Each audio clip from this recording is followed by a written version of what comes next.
All right. Thank you, Bruna, for the introduction.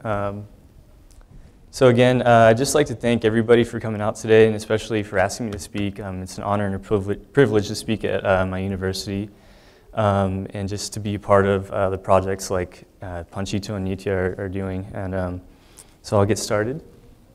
So again, my name is Sean Griser. I am a psychology major here at Cal State San Marcos. I have a social and behavioral sciences degree from Palomar College, and I'll be graduating here actually with the bachelor's in psychology in May. So thank you. It's exciting. And also, I work in the Office of Service Learning here, which is in the community engagement office. All right, so my project. So I worked at Sunshine Care with Lisa Lipsey as part of a Psychology 495 course where the course objectives were to work in hospice or palliative care. And I was placed at Sunshine Care under Lisa Lipsey, who now works here for the Institute of Palliative Care. And my instructor was Dr. Lori Montress, who is a lecturer here and at UCSD. Okay. So just to exercise, if you could help me out, by a show of hands, who here knows someone that's been affected by Alzheimer's or dementia? Wow. So that's almost everybody. So here's just some statistics on it. So 5.3 million people in the United States right now have Alzheimer's or dementia.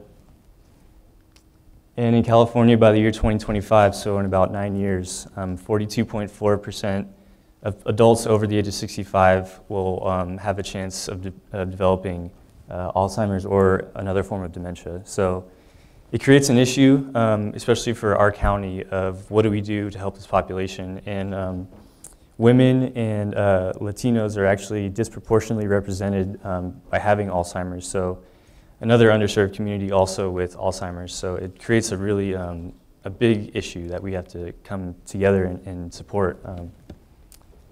So what is Alzheimer's? So Alzheimer's is an incurable progressive memory loss with other intellectual abilities serious enough to interfere with daily life. So everybody here is probably familiar with what Alzheimer's does and how it affects a person, but one of the key symptoms that my project has dealt with is agitation. So agitation occurs due to a lower stress threshold that Alzheimer's patients and dementia patients have, just due to confusion and having to do things that caregivers would like them to do that they don't really understand why they have to go somewhere or take a shower. Or they've kind of lost their ability to take care of themselves. So as the day goes on, there's something called sundowning, and it increased anxiety and a lower ability to deal with that stress creates agitation and problem behaviors like fighting back and things like that. And it can actually injure both the caregiver and the patient. So it's a big issue that has to be dealt with. And usually what they do is give them a medication, which is not the best way to treat that. So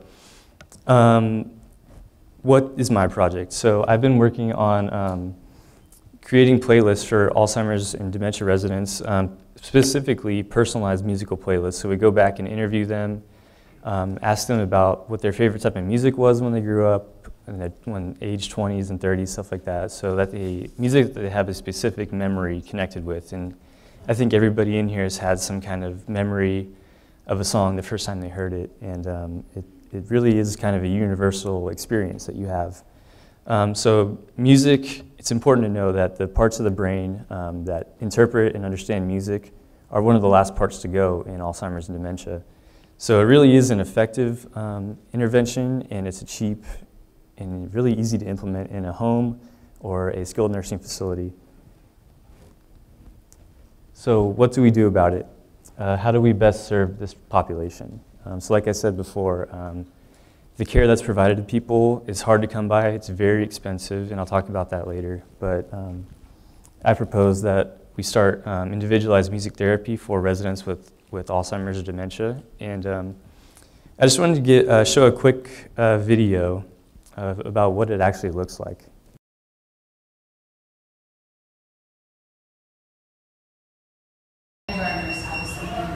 Start spreading the news. I'm leaving today. That's the song. What Kate was saying is, I guess, so they're trying to get their kids more aware. These vagabonds. You're a good boy. Thank you.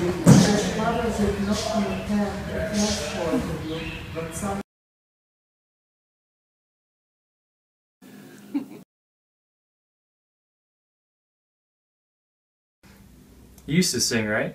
Yeah, Yeah. In a choir or In a at school? choir. Yeah. I sang with the men in the With tenors. In the tenor section? Yeah, because my voice is so low. Swing low, sweet chariot, coming for to carry me home. I have that song. Do you want to listen to that one? Sure. Yeah? Okay.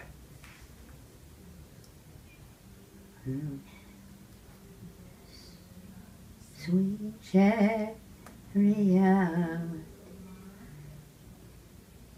coming for to carry me home. Be swing low, sweet chariot, coming for to carry me home.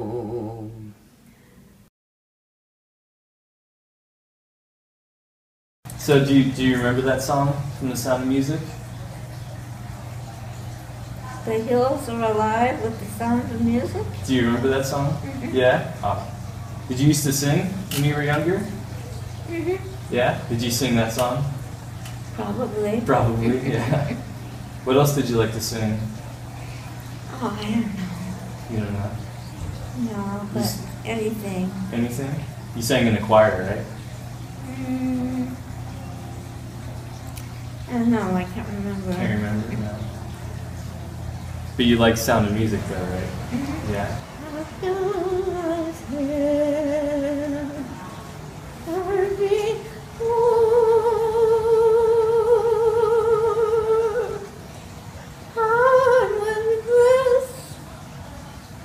With the sound of music, and I'll sing once more. All right, so that's just an example of what music can do for Alzheimer's patients and residents. The age of those 3 residents was over the age of 98, and they all have advanced stage dementia, and usually they're either sleeping or really out of it for most of the day, so it really shows the positive effects that music can have, and it's such a simple and effective way to do it. And so let's talk about kind of the outcomes of what the music does. So as talked about earlier, a reduction in falls, which is really important for this population, age 95 and older. And agitation and stress decrease in medication intake is also shown to be lower. And an increase in aging in place, so aging in the home, and family visits as well. So the future of my project, I will be working on a $900,000 grant from the National Institute of Health with Dr. Lori Montress, which we are turning in the application to in June, so it's very exciting. And I would hope that we could expand this project into more nursing homes around the county and actually go into the homes where hospice is provided to patients within the home. So I think what I would like to talk about now is just kind of what we can do as a community and how can we effectively help this population. So here are just some stats. One quick one that I want to point out is the family members of Alzheimer's and dementia patients have donated or had unpaid care to their loved one 17.9 billion hours in 2014. So that's 217.7 billion dollars where they could have been paid or at work or something where they had to take care of their loved one. It's a huge issue, it's a hidden issue, and it's something that is really needs to come out into the light, I think. And So what do we do? I think this event is 25 and under, so I think it's important that we have young caregivers start coming out and start truly a culture of service from a young age. And so now it's estimated that 250,000 children and young adults between the age of 18 help somebody with Alzheimer's or dementia. So I think it's really a great opportunity to help to have our young students and young people just in general go out and help those other young people, and kind of inclusion, getting the older adult back into the community and respect for elders, stuff like that would be really awesome. An intergenerational and age-friendly service. So what can we do as San Diegans? Let's create a community of caregivers. Let's take care of our elderly. It can't be just a one-person job anymore. So please, I would just ask that there are opportunities out there. Please volunteer your time, because time is our most valuable commodity, and it takes people like us to really start that social change. So, all right, thank you. That's it.